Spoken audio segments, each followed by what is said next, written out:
to start and then, okay, there we go. And I will pull up the...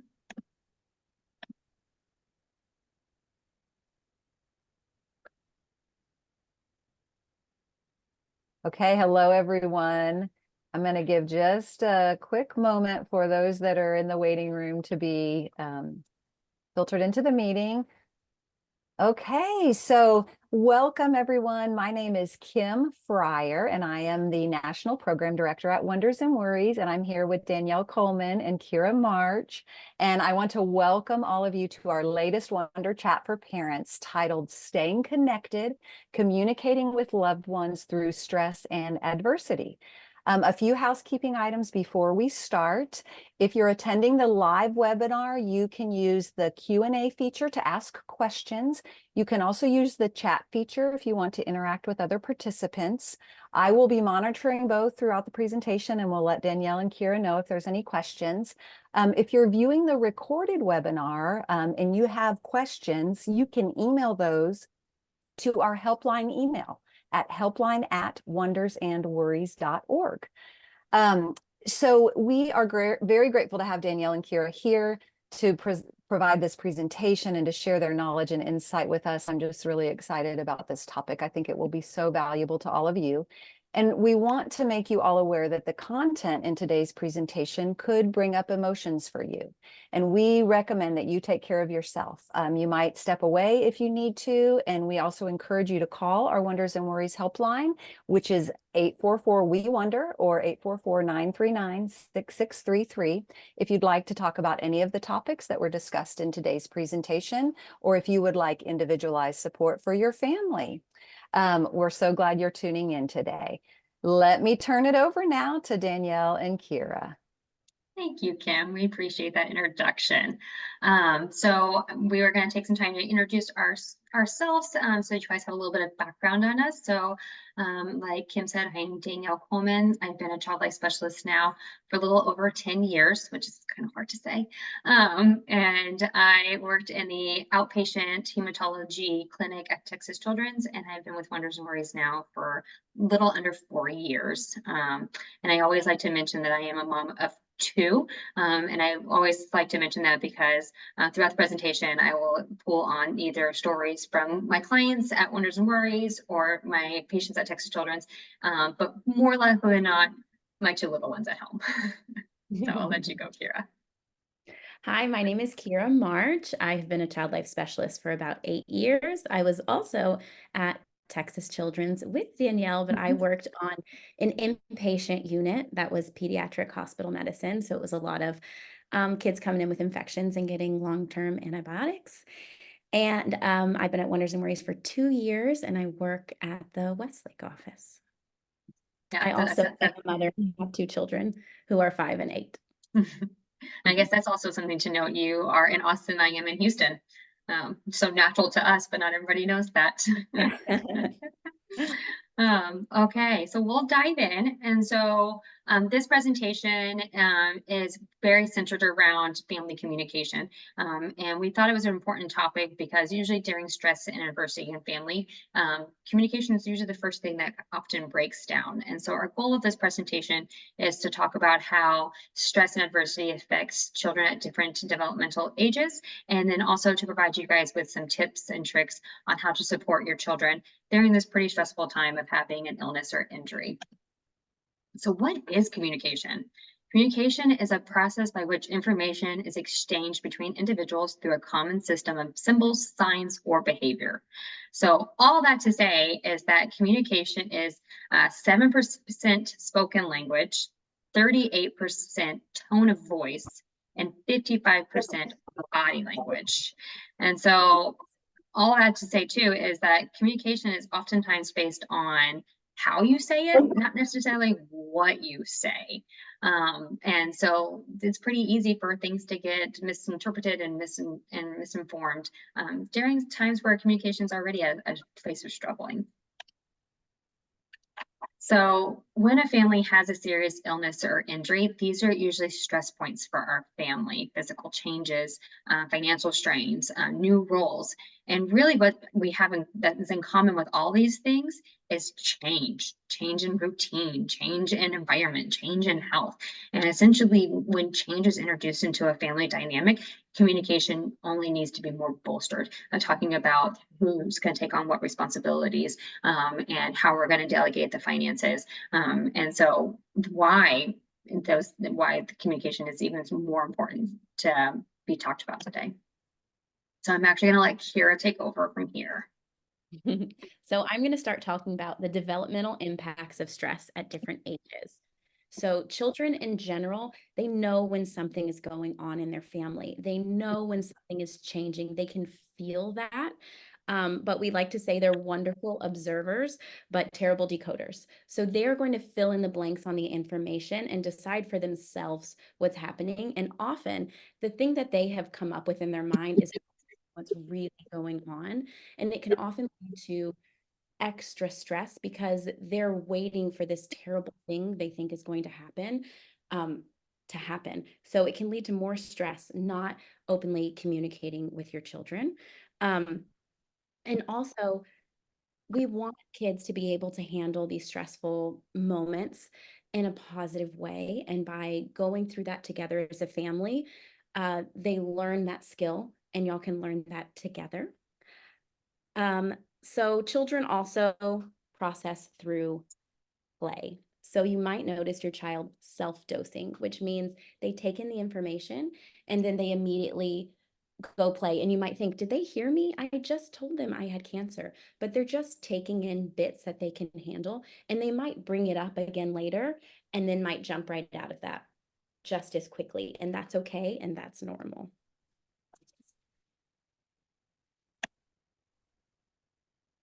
So for infants and toddlers, they are not going to be able to understand why the family is stressed and what's necessarily going on, but they will be able to feel that. They are very aware of their caregiver's emotional state. That's what keeps them safe. That's the cues that for their survival skills that they feed off of. So if a parent is anxious and a parent is stressed, a baby and toddler will definitely pick up on that. They're also going to be aware of when they're separated from their caregiver.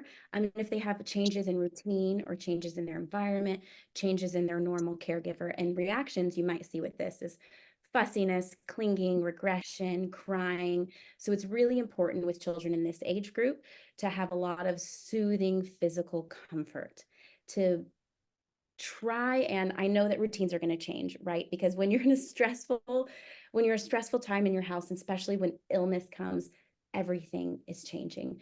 But if you can try and implement changes as slowly as possible, maybe one at a time, so the child has time to get used to that, that can be really beneficial.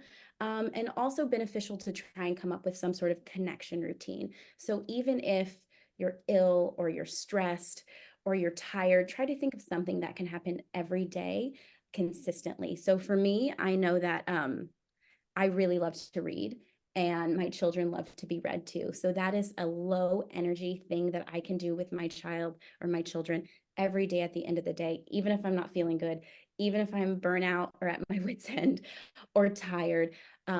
We can lay in bed together, put my arms around them, have some like physical touch and some cuddle time, and read a quiet book together. So I've done that with them since they were babies.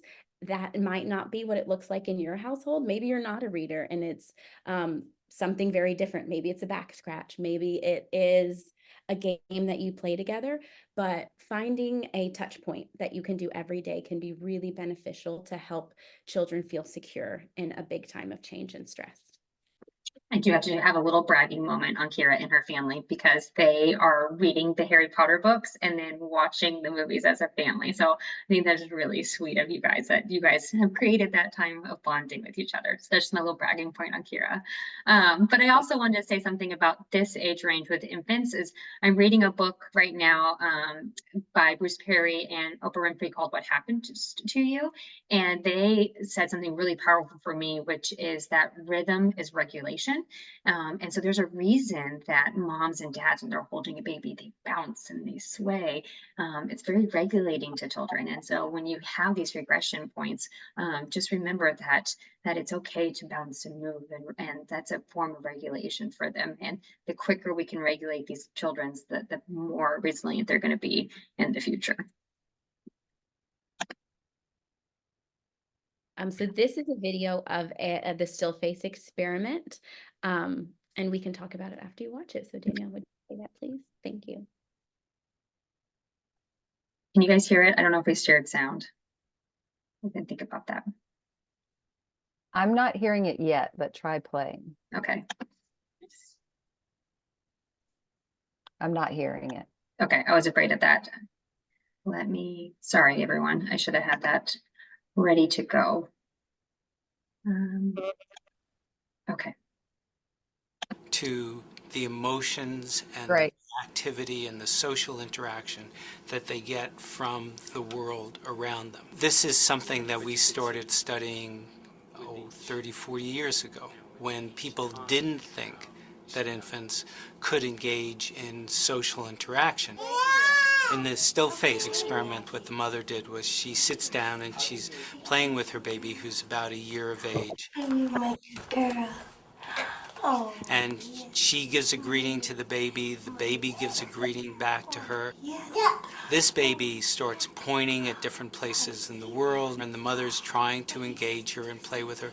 They're working to coordinate their emotions and their intentions, what they want to do in the world. And that's really what the baby is used to. And then we ask the mother to not respond to the baby. The baby very quickly picks up on this, and then she uses all of her abilities to try and get the mother back. She smiles at the mother. She points because she's used to the mother looking where she points. The baby puts both hands up in front of her and says, "What's happening here?" She makes that screechy sound at the mother, like, come on, why aren't we doing this? Even in this 2 minutes, when they don't get the normal reaction, they react with negative emotions, they turn away, they feel the stress of it, they actually may lose control of their posture because of the stress that they're experiencing. Okay. I'm here. And what are you doing? Oh, yes. Oh, what a big girl. It's a little like the good, the bad, and the ugly. The good is that normal stuff that goes on, that we all do with our kids. The bad is when something bad happens, but the infant can overcome it. After all, when you stop the still face, the mother and the baby start to play again. The ugly is when you don't give the child any chance to get back to the good. There's no reparation, and they're stuck in that really ugly situation. So I love this because I think that we all realize if we are shouting or if we're anxious or we're angry, our baby and toddlers, children are going to react to that. But to see how stressed it made that baby just having no reaction and having a blank face. And when I see that blank face, I don't see the face of a bad mom. I see the face of a burnout mom or an ill mom or a tired mom or an overwhelmed mom who's just kind of shutting down a little bit. So it's important to just be aware of this and aware of how we are responding to especially babies and toddlers. But also there is a more recent study that replicated the still face, but instead of the mom just staring blankly at the child, they were staring blankly. Well, you can't see my phone. There it is. Staring blankly at their phone. And there were similar reactions to the baby.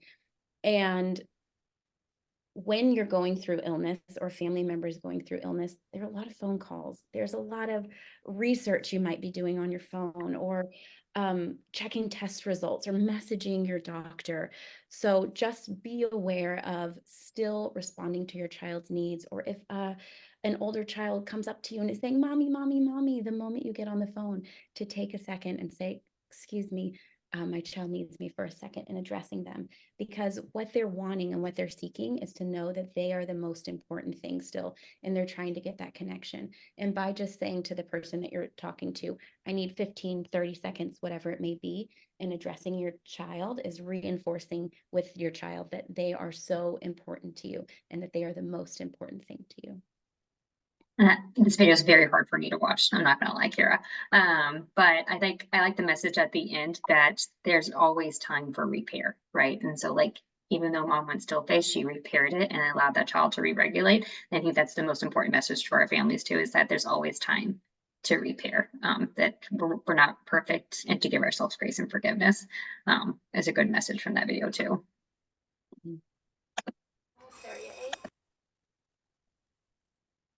So preschoolers have a little more understanding of feelings and emotions. They have more language to express what they're feeling, but not in a strong way. So they're still learning how to identify their own emotions and express them compared to an older child. They have a very concrete understanding of stress. So they might associate that stress with a specific event or a specific change, and they are magical thinkers. So that is one of the things that makes preschoolers so wonderful and so fun, is they have these vast, active imaginations, but to them it can be very real. An example of this is a few weeks ago, I was at the park with my children, and there's a group of kindergarten girls that I push on the tire swing, and we go to space. They call it rocket ship, and they all put on a space suit, and then they take turns choosing a planet that we're going to blast off to, and I push them on the tire swing and they blast off. And this particular day, we went to Jewelry Planet, and it had mountains of jewelry. The entire planet was made of jewelry, unlimited jewelry. I was scooping pretend jewelry and putting it in the tire swing. And two of the kindergartners, who were 5 and 6, got in a fight. So this is even a little bit older. It's not just preschool. These kids are already in kindergarten. They got in a very real disagreement about who had the most pretend jewelry. And one of them was trying to snatch jewelry from the other one's ears and neck. And that child was getting very upset, as if she was actually grabbing precious gems and stealing it from her body. I had to end, like, it was a long conversation and they had to be separated, and but it was real to them. It was real to them. Even though it was all imaginary, it felt very real to them.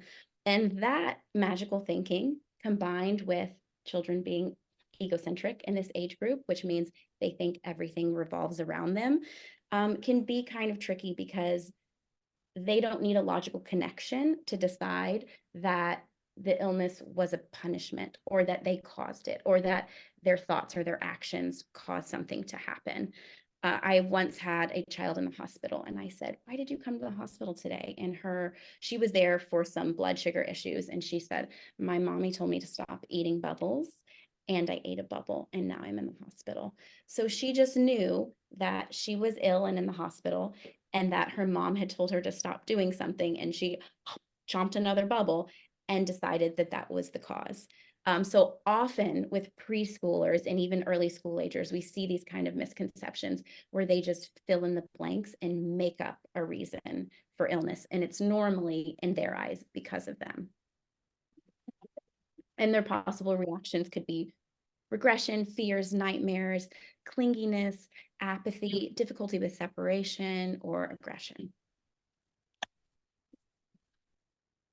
So before we share this video, I would like to say that the girl does bring up losing a parent. So if your heart is not in a place where you can hear that information today, please feel free to mute through this video or during this slide. So the activity that they're doing in this video, sorry, Danielle. No, I apologize.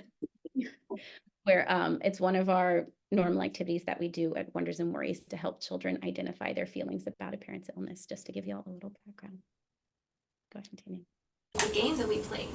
But this activity is going to be about feelings about your daddy and feelings about your daddy being sick. I'm sad You're sad. because I won't get to do my favorite dance. The bully dance, and my bully showed out. Oh, you won't be able to do that dance with him anymore. Yeah. Let me like. Is it a silly dance? Yeah, the silliest dance I Okay. ever saw. Well, you said sad, so let's see if we can find sad on the list. This one is sad. Sad? And this one is hurt. I get hurt when my daddy isn't here. My heart gets hurt up and I'm sad. Yeah. So you know what? We can circle both of these then, because you feel sometimes sad and sometimes your heart hurts.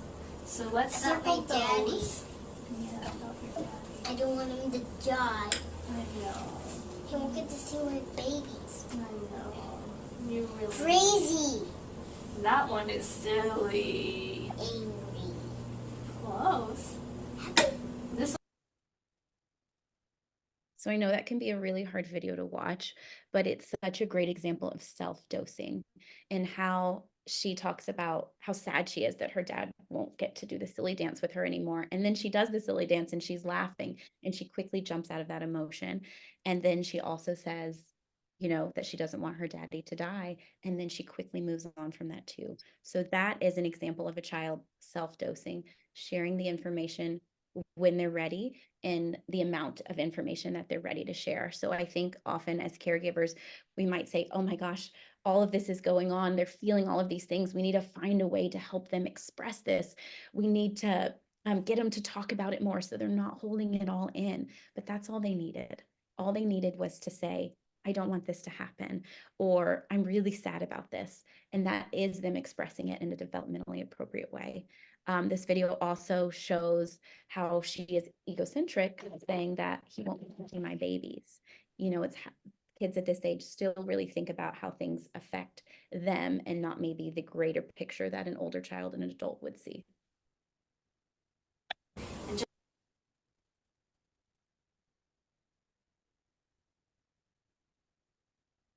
Are you seeing the school age slide, Kira? Oh yeah, I thought that one was you, Danny. But I can dive in. All right, so school age. So this is when they're starting to get an identity outside of the household. And so what does that kind of look like, right? And so that is becoming peers and teachers are becoming really important people in their lives. And so with this age, it's communication is even more important because it's going to be communicating on, is it okay if I come to your school without a wig on? Is it okay if something happens while you're at school? Who do you want to come get you in the classroom? Who do you want to come pick you up from school? So coming up with what we call here at Wonders Memorial safety plans, so that the child can go to school without this fear of something happening to their ill parent, and then A, not being told, or B, this fear of whenever a new teacher or principal or somebody enters the classroom, them thinking, oh gosh, it has to do with my mom, or it has to do with my dad.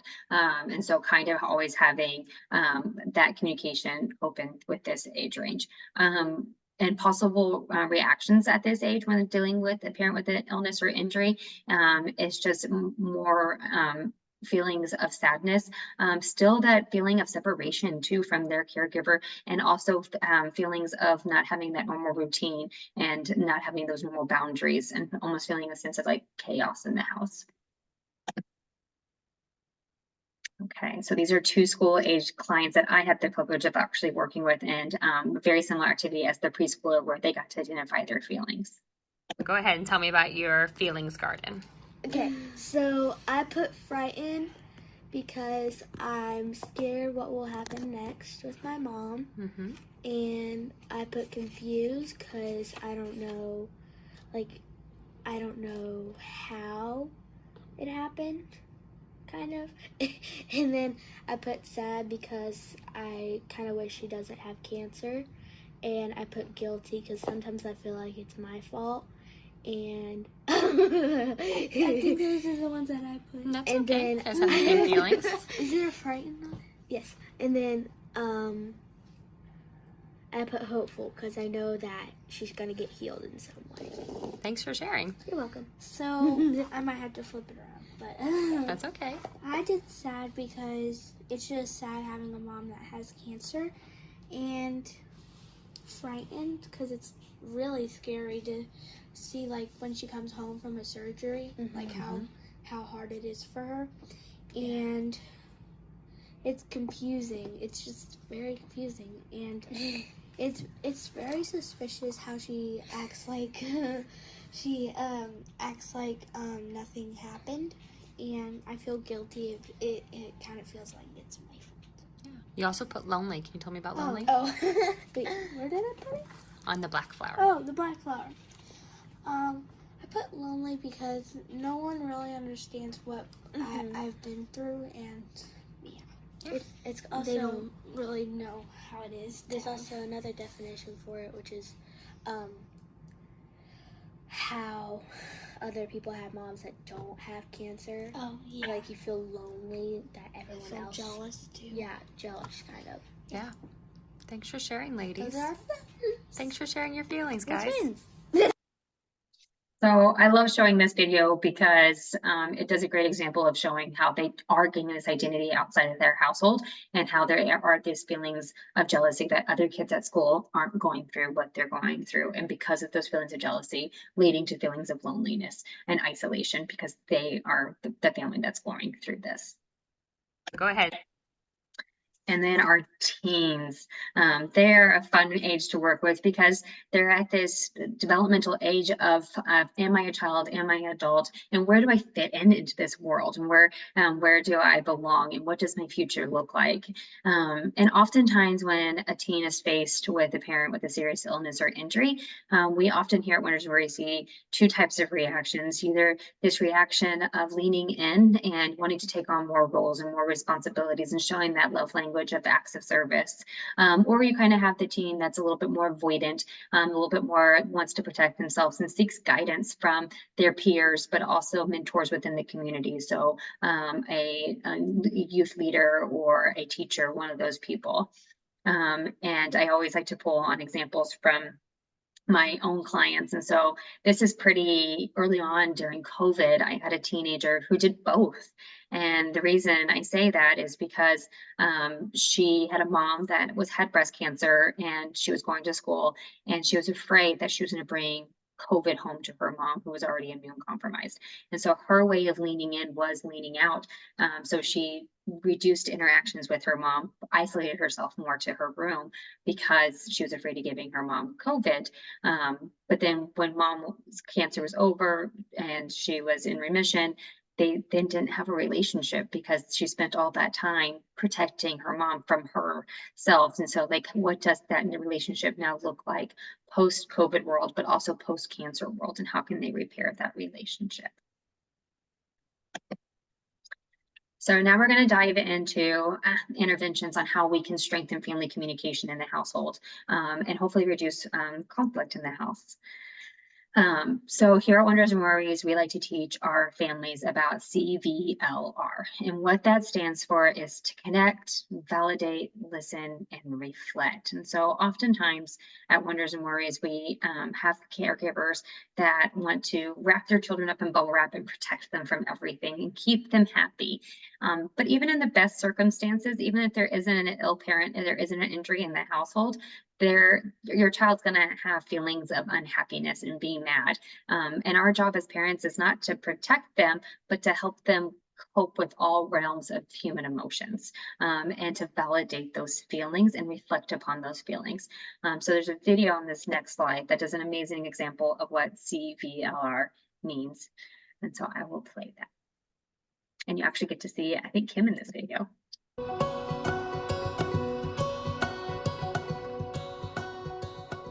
Let me share with you a simple model to connect with a child and teenager to help you understand their experience.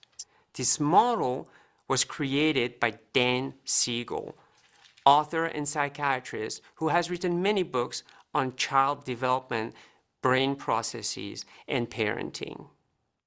The model is CVLR. It stands for Connect, Validate, listen, and reflect.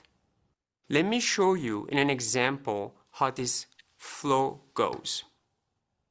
Here it goes. You're picking up your child in school, you're waiting in your car, and here they come and they sit in the back of the car. Most parents do what? How was your day? Do you have a lot of homework? And often, what do you hear from children? Yeah, yes, it was a good day. I'm good. Almost no interaction between the parents and the child. That's not connecting. Connecting meaning knowing what the child has experienced. So how about we do it like this? The child sits in the car, you know it has been a long day, and you look at your child and you go, I'm exhausted. I cannot wait to get home. It's been a very long day. More often than not, you will see your child say the same thing. I am tired, and Billy bothered me today. I had a long day too. I can't wait to get home. Now you validate. What do you say? I can tell you had a really long day. I know you're tired too. Let's get home and let's spend some time together. Yes, Mom, I want to do that. It's going to be great. Let's do this or let's do that. We're listening at that point. Now we reflect. So what I'm hearing you say is, when we get home, you'd like to spend some time with me. You want to maybe play a game or do something like that. Yes, I would love to do that. And here goes the flow again. Remember, the goal is not to fix these children, rather to help them understand that what they're thinking and feeling is normal and expected. I hope this example shows you how this model flows. So I love teaching CVLR before diving into this next part, which is called a mood meter. And so with CVLR, when you're connecting with that child at that time is what we call deregulated. So they are anxious, they are lonely, they are tired. Something has them not in this harmonious state, right? And so CVLR allows them to then be re-regulated. You're validating them, you're listening to them, and you're reflecting upon them to get them into this state of harmony again. And so once the kiddo is in that state, we then can reflect back on those different elements of like what was labeling the feeling of what happened to him. And so again, pulling on Dan Siegel of name it to tame it. And so when we can name the feeling, then we can identify it and then hopefully be emotional scientists to be able to say, this is the emotion I felt, and this was the reaction I had in my body, and why did this happen? And so I love the mood meter because it separates the feelings into energy and pleasantness, and where do these feelings live in our body. And so we're going to start in the top left quadrant where it's high energy, low pleasantness. And so this is where anger lives, nervousness, frustration, and all those feelings live. And how do you feel that in your body? So me personally, I feel it in my chest, like a tightening in my chest, jitteriness in my hands. And then we're going to come down to this lower quadrant that is blue, where it's low energy and low pleasantness. This is where sadness lives, and this is where loneliness lives, and fatigue, tiredness lives. And so again, how do you feel that in your body? Is it heavy eyes? Is it heavy body? Is it crying? And then that's okay that we're crying. And then we're going to shift over to high pleasantness and low energy. This is where calm, love lives, relax, mellow lives. For my kiddos, I like to say this is where binging lives for TV. This is where we get joy. This is where we fill our bucket back up again. And what does this feel like in our body? It's being able to take deep breaths, being able to realize that I can melt into this couch and snuggle up, and knowing that my body and myself are safe. And then we're going to move up to high pleasantness and high energy. And this is where excitement and happiness lives and thrill. And again, how does this feel in your body? It feels like butterflies in your stomach and laughter and joy. And so all of these feelings and all of these quadrants are okay. to bounce around from. But what we really want as parents is to be able to have our children identify those feelings, because once we can identify those feelings and be emotional scientists, then we can then find tools to help bring you back to a state of harmony. So what I also love about this tool is it comes with these questions, not just for your children, but for yourself. And I like that it's questions for caregivers too, because if we're deregulated, if we're anxious, lonely, or tired, then we can't be there to regulate our children. And so is it a moment of assessing of where do I fall on the quadrant? What just happened to me? What caused me to feel this way? And frankly, do I need to tap out? Do I need what my husband and I actually do is call it a tap out, and we high five each other and we leave the situation because we no longer can be of support to our children. We can no longer regulate ourselves to regulate our children. And then other questions are questions that you can then start asking the children of name it to tame it. What happened? Where did you feel it in your body? And just kind of switching your mindset of why are they acting this way to what happened, and really investigating and figuring out, are the basic needs met of tiredness and food and hunger and all that? Can we meet those basic needs? And then we can kind of go from there. And so I think this is a great tool for parents to self-assess, but also assess their children. And I'll let Kira take it back over. So another way to support your children is by identifying their love language. I'm sure a lot of you have heard about the 5 love languages, which are words of affirmation, physical touch, receiving gifts, quality time, and acts of service. But children also receive love and give love through their love language. And those 2 things might not be the same, the way they give and the way they receive. But why it's important to know your child's love language, especially in a time of stress when you have less time to connect, because when you are connecting, you want that to have a bigger impact. And you don't want a situation where a mother is giving so much love in one way, but the child is not receiving it because they need something else. I recently read this book. Well, it's called A Little Spot of Love with My Children.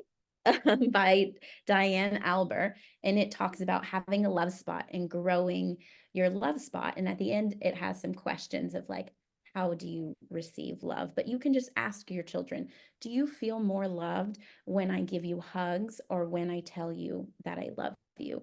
Or do you feel the most loved when we spend time together or when I do things for you?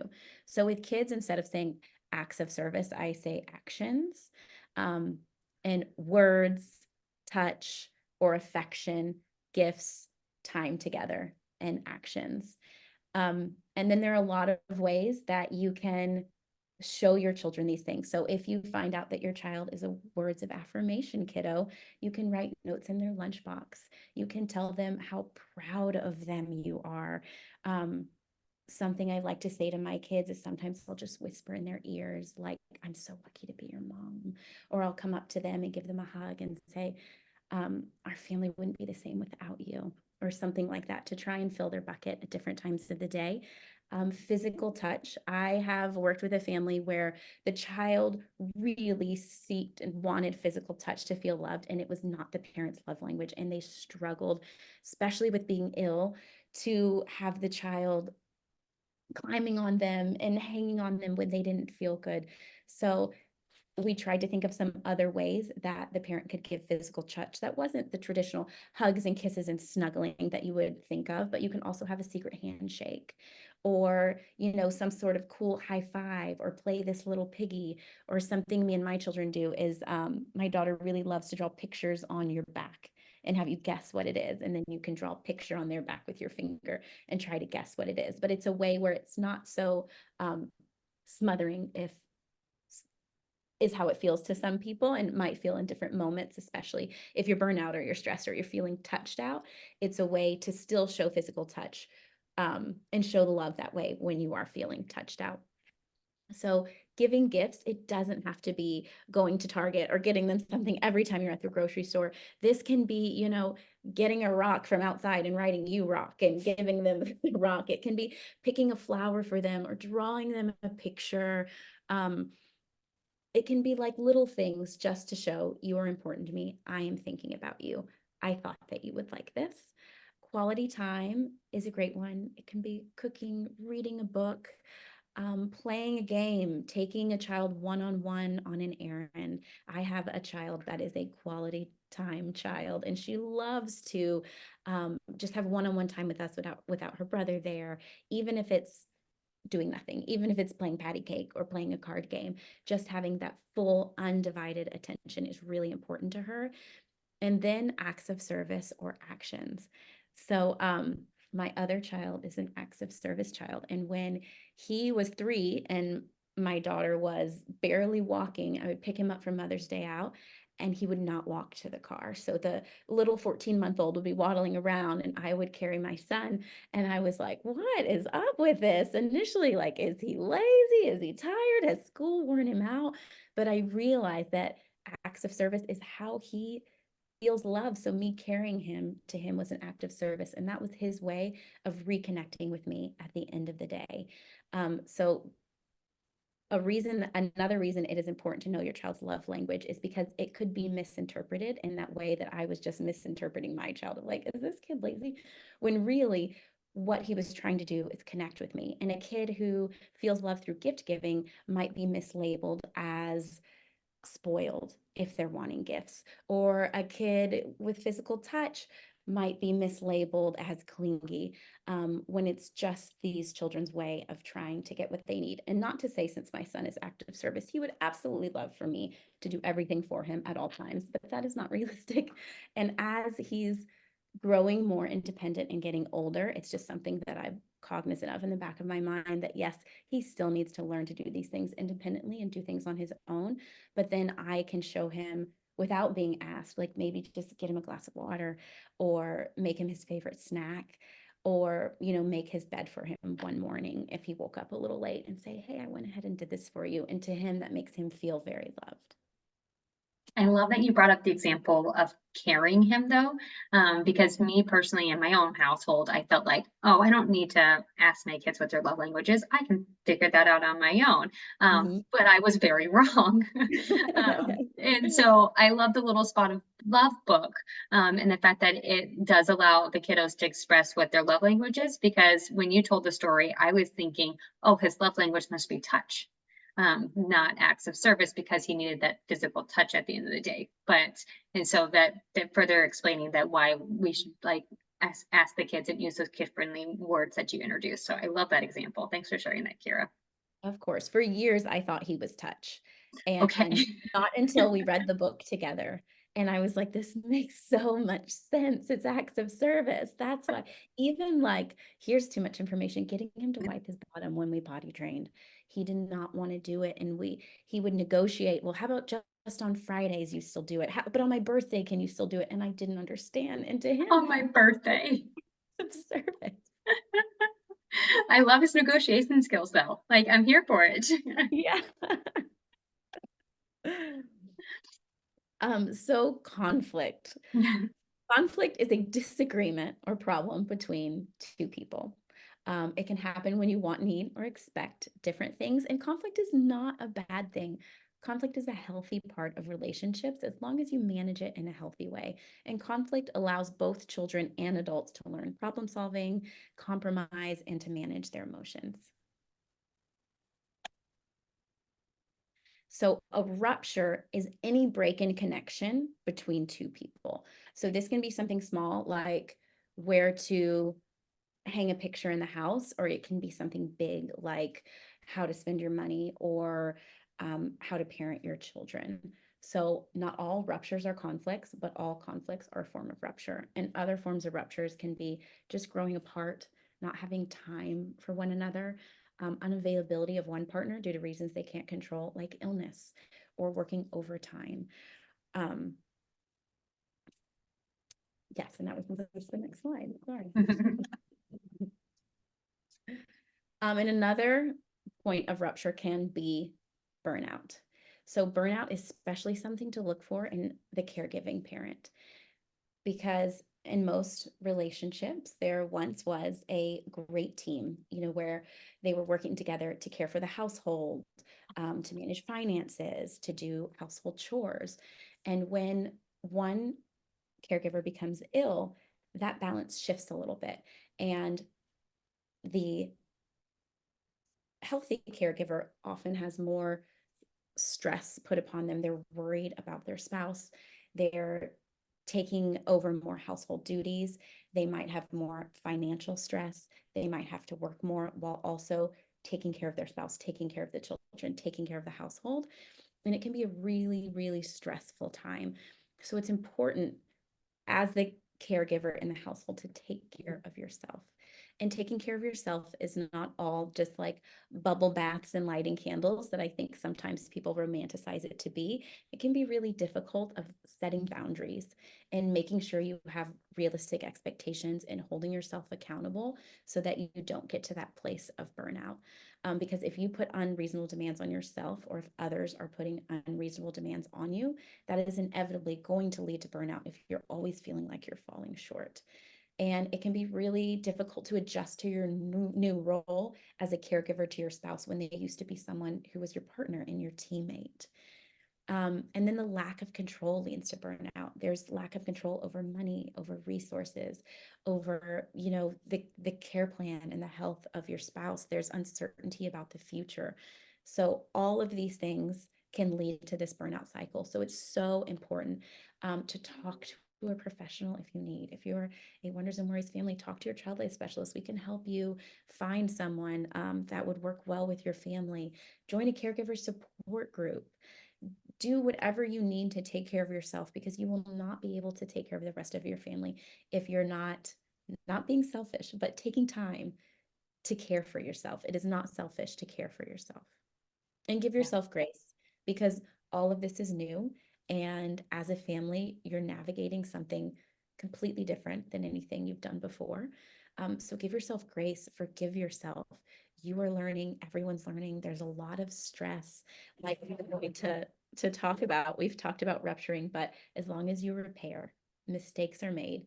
As long as you try to move through them and grow from them, it's okay. And I love this example of the cause of burnout with the circle, because a lot of this has to do with communication, right? So role confusion, of not stating clear expectations of each other, because you're not talking about those different roles, or putting unreasonable demands on yourself. I fall victim to this often in my own house, of if I don't do it, who else is going to? But if I would have just done a simple ask of somebody, it could have been something taken off of my plate. And then something else that I fall victim to a lot too is broken promises to myself. A lot of times where I say that I'm going to do the simple errand to Target, and then I am the first person to break my own promise to myself. And so those just things to kind of keep in mind when you are thinking about self-care. Of like, if you do make a promise to yourself, make sure that you honor it just like you would honor it to anybody else. That's a great point. So great lead into communication style. Thank you, Danielle. When rupture and burnout happens, let's talk about the best way to communicate it. So on one end of the spectrum, I love that this is like a teeter-totter, because it shows that you're not locked into one form of communication.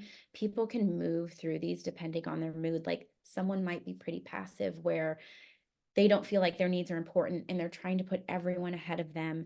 And they're not sharing their thoughts freely, and they're keeping things internally and just giving. And they might get to a point where then they kind of teeter-totter over. It gets too heavy being that passive person, and then they become aggressive and say, "You never help me," and they get angry and they're loud, and it's like, I have needs too. So I think it can be easy to flip-flop between these two if you don't find that balance in the middle of assertive communication.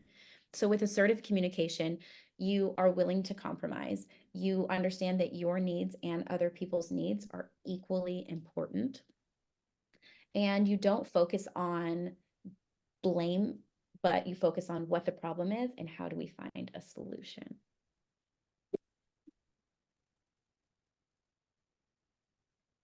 And this is a great video about why people pleasing doesn't work. I just love the picture of her in the front.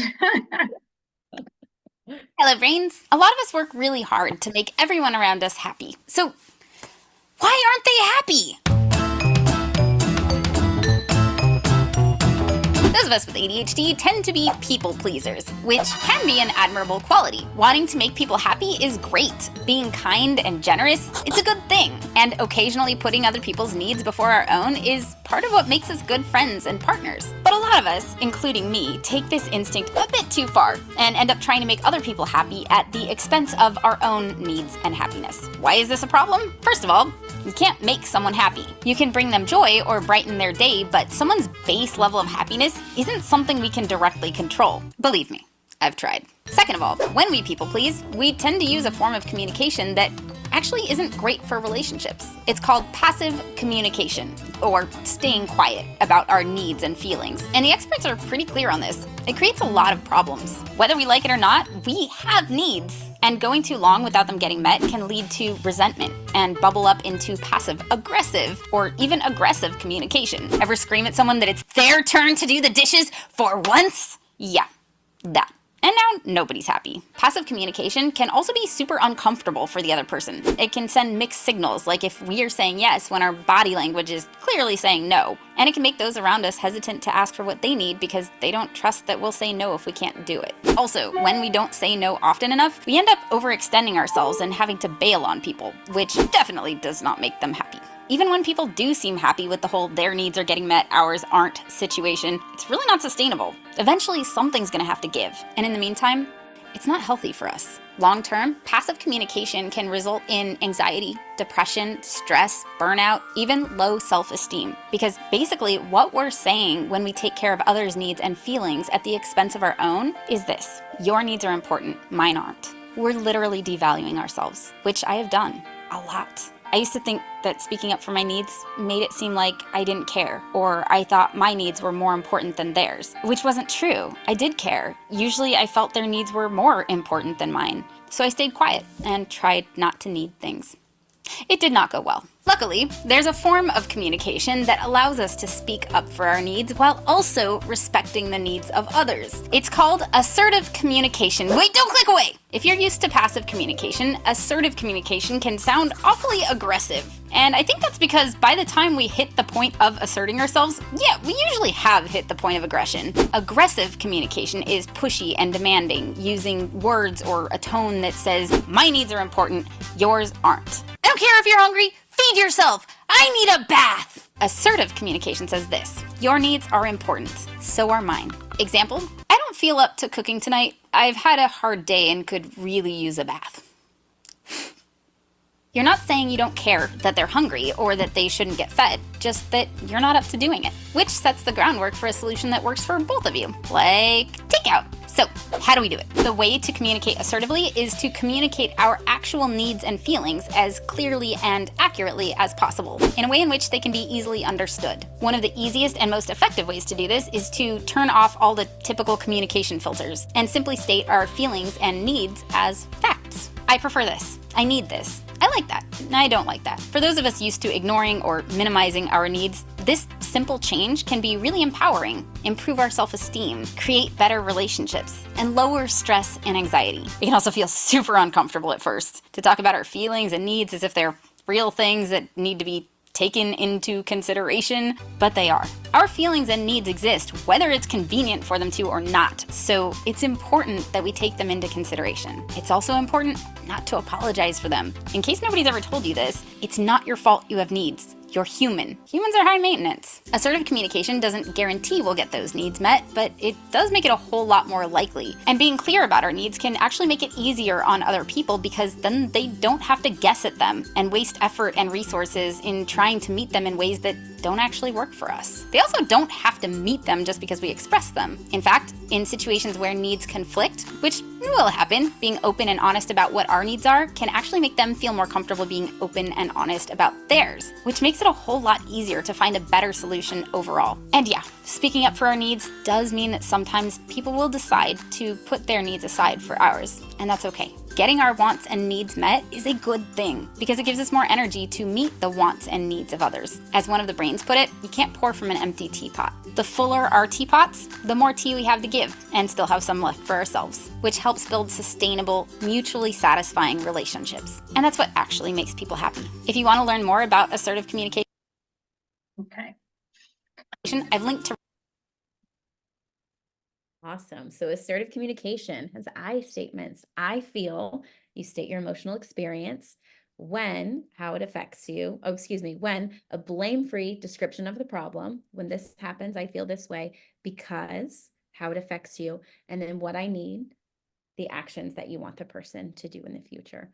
So this can feel, if you are a passive communicator and you're a people pleaser, like she said in the video, sometimes this can feel like a lot, and it can be a skill that you have to practice and learn, but it's what's best for you and it's what's best for whoever you are communicating with, because then they truly know how you feel and they truly know what you need.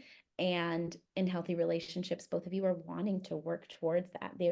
I'm sure your partner, your child, whoever, everyone wants to be respectful and to have their needs met. So this is a great way to communicate those needs without blaming someone else. Because I think when you take away the blame, it takes down guards and walls, right? Definitely. And so they're more open to receive the facts. Mm-hmm. And then repair. So we are all human. We all get stressed. We all sometimes say something we don't mean, or might snap at someone, or if our child is interrupting something, you might be short with them. So what we've tried to come back to a few times in this presentation is to repair, to take full ownership of your feelings and tell your child, I am sorry. And not to say, if you didn't keep interrupting me, or if you listened, I wouldn't have lost my temper. That's not a true apology. To say, I am sorry, I was feeling stressed and I am responsible for my own feelings. You are not responsible for my feelings. And in the future, I will try and do a better job of managing them by stepping away if I'm feeling stressed, or by taking some deep breaths, or whatever your coping mechanism of choice is. But everyone is going to have times when there's a rupture in any relationship. It is a normal and healthy part of any relationship. But the most important thing that we do is repair. So when you're at a point where repair might feel more difficult, or the rupture might feel bigger than it's been in the past, try to focus on what things are working in your family, what things feel good, how are y'all connecting, what do you want more of? And a great thing can be to do this activity where you, Likeable Links, it's called, and you can make little paper chains, and on each link you write down something you like about the other person, and then you can make this chain of things you love about your family. And especially for people who are words of affirmation, this can feel really good. It can feel good to hear, and it can also be a good reminder for yourself or your children, if you're in a tough and stressful place, of these are the things I really love about you. This is what I value about you. This is what I love to do with you, to bring everyone back to a happier state. So we're going to transition a little bit to sibling conflict. And I want to be mindful of everybody's time. And so a lot of what we're going to reference today is this book right here, Siblings Without Rivalry. And so in this book, there's a quote that says, "It will not always be equal, but it will be fair." And so a great example of this is something I do with my own children. Is I talk about a doctor that goes to the hospital, and his very first patient of the day needs stitches and a Band-Aid. And that's what he assesses. And then the rest of the day, no matter who comes in his doors, stomach ache, broken leg, he gives everybody stitches and a Band-Aid. And then I asked my children, was that equal? And see, they're like, yes. But was it fair? No, it wasn't. And so what that all means is that we have to parent our children based off of their love languages and based off their individual needs. And so these next couple bullet points here talk about causes of conflict between siblings. So a lot of times conflict arises because we as parents don't validate all realms of feelings. We only really focus on the happy ones, and we don't really validate the feelings of anger and frustration that we might be feeling towards each other. And so just to kind of circle back to CVLR, another way of looking at it is what I call fast food rule. So when you're in the fast food lane, you place your order, they always then say it back to you, right? And so if CVLR doesn't connect with you, hopefully fast food does, because what the person is doing is restating what they hear you say. And that's what we want as parents: restate what you see, restate what you are hearing, so that everybody's feelings and needs are being met. And then avoid comparing children. This is an easy one to do when the love language of that child is acts of service. So when you have an ill parent at home or an injured parent at home, this is when they thrive. This is like, I can make peanut butter and jelly sandwiches for everybody, and I can bring mom medicine. This is their zone, right? And so it's easy for parents to say, Johnny did such a good job doing this, and while Ashley sat on the couch. That's not fair. So what we want is to praise the action of just that child, not compare those two actions. And so this is also a great example of what I like to call positive gossip. A lot of people view gossip as negative, but gossip can be really good too. And so what that looks like is knowing that Johnny is in the room, but not talking directly to Johnny, talking to another adult and saying that Johnny did X, Y, and Z today, and I am so stinking proud of him. For a kid with words of affirmation, that goes far, and really bolsters their confidence. And then avoid casting children into roles. Children will live up to or down to their expectations.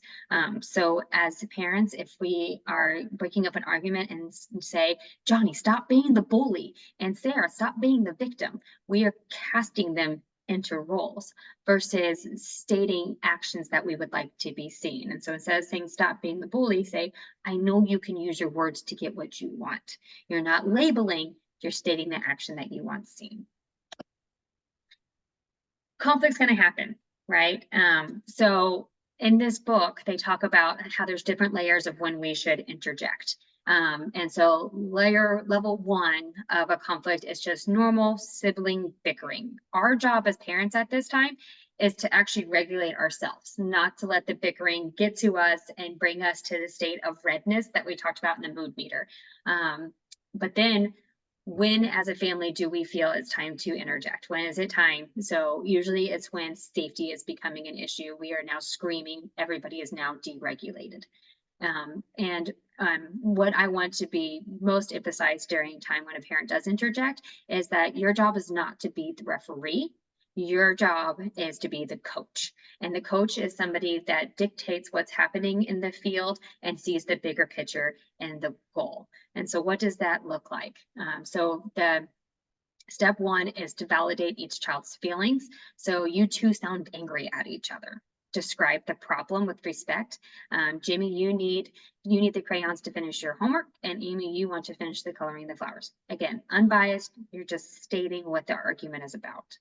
And then state the household rules. Every household has this standard that they all live up to. And so you're not picking a side, you're just agreeing with what the values of that household are. So homework assignments get top priority. And then open the door to negotiation and leave. So the goal of any sort of interruption and sort of conflict between the siblings is not to solve the argument for them, but to allow them to come to a place of compromise with each other, so that they can learn to resolve the problems themselves. So, but Jimmy, if you want to work something out with your sister, that is up to you.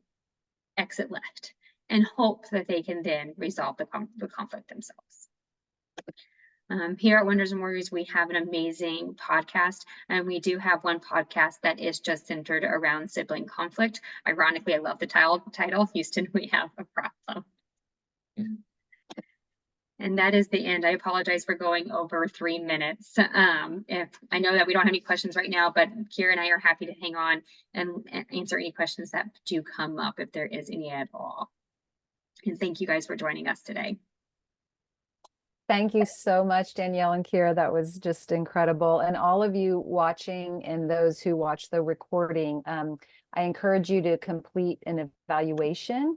And so here is the QR code. You can do that right now. If you're on the live version, you can pause it if you're watching the recorded version and use that QR code to link to our feedback survey. Thank you so much for doing that. Have a great day, everyone. Thank you. Thank you.